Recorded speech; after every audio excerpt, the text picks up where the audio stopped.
చంద్రబాబు గారు ఆ, అధికారాలను బాధ్యతలు ఉమ్. స్వీకరించారు. దానిపై మీ అభిప్రాయం అంటున్నాను సార్. ఒక ఎంప్లాయీగా మేము ఆయన నుంచి ఎంతో ఆశిస్తూ ఉన్నాం. ఈ పెన్షన్ స్కీములు అలాగే ఎస్సీ ఎస్టీలకు రావాల్సినటువంటి బెనిఫిట్స్ అన్నీ కూడా ఇస్తాడు అనేటువంటి నమ్మకం మాకుంది. దాన్ని అమలు చేస్తే ఎప్పుడు కూడా ఎస్సీ ఎస్టీలు నమ్మకంగా ఉంటారు. ఎప్పుడు కూడా మీకు తోడుగా ఉంటామని చెప్పి కూడా నేను తెలియజేస్తా ఉన్నాను.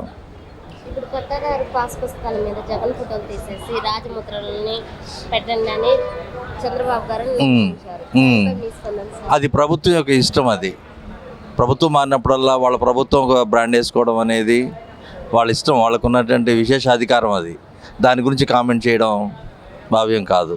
అంటే ఇలా మార్చడం వల్ల ఏదన్నా భావితరాలకి ఏమన్నా స్పందన? పేర్లు మార్చడం అనేది ప్రభుత్వం యొక్క ఇష్టం. అది అంటే కేవలం ఏ ప్రభుత్వం యొక్క బొమ్మలు దానికి సంబంధించిన రంగులు లేకుండా కేవలం రాజముద్ర అంటే ప్రభుత్వానికి సంబంధించినవి ఉండేటట్టుగా ఎవరైతే ముఖ్యమంత్రిగా ఉంటారో ఆయనకున్నటువంటి విశేషాధికారాలను బట్టి పాత ప్రభుత్వాన్ని తీసేసి కొత్త ప్రభుత్వం పేర్లు పెట్టుకుంటారు, వాళ్ళ ఫొటోస్ పెట్టుకుంటారు. అది వాళ్ళకున్నటువంటి అధికారం. అది దాని గురించి కామెంట్ చేయకూడదు. మాజీ ఎమ్మెల్యే పిన్నెల్లి రామకృష్ణారెడ్డి ఉమ్. నెల్లూరు జిల్లాకి అదే సెంట్రల్ జైలుకి తరలించారు. దానిపై మీ స్పందన?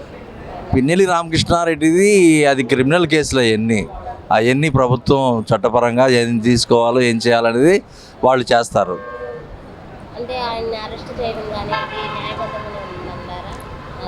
అరెస్ట్ అనేది ప్రభుత్వం దగ్గర ఉన్నటువంటి ఆధారాలు ఏమైతే ఉన్నాయో వాటిని బట్టే అరెస్ట్ చేస్తారు. తర్వాత కోర్టులోనూ సబ్మిట్ చేస్తారు. న్యాయస్థానం దానికి తగిన శిక్షించాలా వద్దా అనేది కోర్టు పరిధిలోనే అంశం. అది ఇప్పుడు పెన్షన్ కూడా అంటే సచివాలయ సిబ్బంది వెళ్ళి పంచండి వాలంటీర్లు కాకుండా అని చెప్పారు కదా, కొన్ని నిర్ణయాలు తీసుకున్నారు. దీని వెనకాల ఏమన్నా ఉందంటారా? అంటే వాలంటీర్లు ఉంచే ఉద్దేశం ఉందంటారా లేదంటారా? అది ఉంచాలా వద్దా అనేది ప్రభుత్వం నిర్ణయం. అది ఉంచితే సంతోషం, తీసేస్తే వాళ్ళు మళ్ళీ నిరుద్యోగులు అయిపోతారు. కానీ మాకు తెలిసి తీసేయరు. వాళ్ళు అలాగే వ్యవస్థ ఉంటుంది, కంటిన్యూ చేస్తారనుకుంటున్నాం. కంటిన్యూ చేస్తారని అంటే పరిచే అవకాశం ఉందని కొంతమంది పేరు.